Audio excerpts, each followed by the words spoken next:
Խորհրդարանում փակ գաղտնի քվեարկությամբ տեղի ունեցավ բարձրագույն դատական խորհրդի անդամների ընտրությունը։ Ընտրվեցին քաղաքացիական պայմանագրի առաջադրած 3 թեկնածուներն էլ՝ Արմենուհի Հարությունյանը, Աշոտ Հայրապետյանը եւ Անահիտ Աբրահամյանը։ Ընտրությունից հետո խորհրդարանում երթվեցին եւ ստորագրեցին երթման տեքստերը։ Օրենսդիրը երկրորդ ընթերցմամբ տասնյակ նախագծեր քննարկեց, այդ թվում պետական պաշտոններ եւ պետական ծառայության պաշտոններ զբաղեցնող անձանց վարձատրության մասին օրենքում փոփոխությունների նախագիծը, որով սահմանվում են զինծառայողների վարձատրության համակարգում բանակի սերժանտի, կորպուսի սերժանտի եւ շտաբի սերժանտի պաշտոնների վարձատրության գործակիցներ։ Ընդդիմությունն այն կարևոր է համարում, բայց վերապահումներ ունի։ Ըստ Գեգամ Մանուկյանի, բանակի սերժանտը պետք է բարձր վարձատրություն ստանա առանց ատեստացիա անցնելու։ Մեկ օրինակ ասեմ, մարտական հենակետում ծառայություն իրականացնող 22 թվականի ռազմական գործողություններ իրականացրած տասնյակ կյանքեր փրկած դիպուկահարը ատեստացիայից կտրվել է, գիտեք ինչից։ Շարայինից։ Նայեք, իրականում ահավոր է աշխատավարձը։ Պայմանագրային զինծառայողը գիտեք ինչքան է ստանում։ Մենք ստացել ենք 22000 դրամ, Պարեկը մոտավորապես ստացել է 11000 դրամ մի օրվա համար։ Մարտական հերթապահություն իրականացնողը ստացել է 1700 դրամ։ Անհնար է տենց աշխատավարձ լինի։ Բացառված է դա ուղղակի, ալոգիկա տենց բան, չի կարա տենց բան լինի։ Այսինքն մենք ունենք զինծառայող, որ ամսական 50000 դրամ աշխատավարձ է ստանում։ Չկա տենց բան։ Պարոն Մանուկյան, չկա տենց բան։ Ինչ վերաբերվում է այս թիրախավորմանը պարեկների հետ կապված։ Հայաստանի Հանրապետության ոստիկանության ծառայողները պետք է ստանան բարձր աշխատավարձ։ Հայաստանի Հանրապետության զինծառայողները պետք է ստանան բարձր աշխատավարձ։ Նոր լրացուցիչ ճշտեցի եւ մենք ձեր ասած օրական 1700 դրամ աշխատավարձ հասկացողություն առհասարակ չունենք։ Ուրեմն դա մինիմալն եմ ասում, մարտական հերթապահություն իրականացնողներին մոտ 4000 է, սակայն կապված դիրքերի կահավորվածության վիճակից նաև դրա վրա ավելանում է գումար։ Ձեր բերած օրինակը, որ դիպուկահարը Շարայինից կտրվել է, Շարայինը դա հենց զինվորական կեցվածքին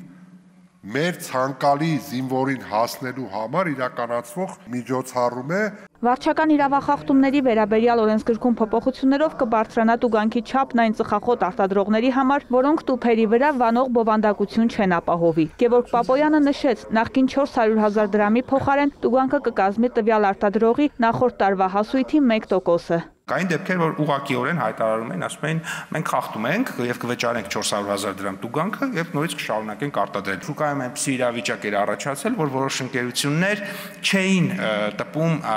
այդ գրաֆիկական պատկերները եւ շարունակում էին մի վարքագիծ, որը a. առողջապահական տեսանկյունից շատ վտանգավոր էր, b. հանրության նկատմամբ անհարգալից վերաբերմունք է, խիստ անհարգալից վերաբերմունք է, g. սպառողների իրավունքների պաշտպանության համար մեծ խնդիրներ է առաջացնում եւ դե մրցակցության առումով ունենք իրավիճակ, երբ որոշ ընկերություններ այդ պահանջը չեն կատարել, այսինքն առանց այդ նկարների են վաճառել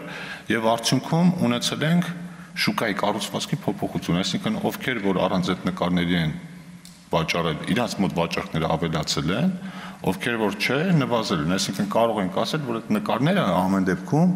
իրենց ազդեցությունը ունենում են։ Պապոյանի ներկայացրած հաջորդ օրինագիծը ՍԵՊԱ-ով ստանձնած պարտավորությունների շրջանակում տնտեսական մրցակցության պաշտպանության ոլորտում 6 դիրեկտիվների ամրագրումն է։ Տնտեսական մրցակցության պաշտպանության մասին եւ կից ներկայացված տասնյակ նախագծերի փաթեթով կարգավորվում է սպառողների շահերի վարչաիրավական մեխանիզմները, սահմանվում ապրանքի միավոր գնի ներկայացման կանոններ եւ դրվում իրավախախտումների քննության կարգավորումներ։ Օրենքի ընդունման դեպքում մրցակցության պաշտպանության հանձնաժողովը կվերանվանվի մրցակցության եւ սպառողների իրավունքների պաշտպանության հանձնաժողով։ Այսպիսի բան կա, որ տնտեսվարողը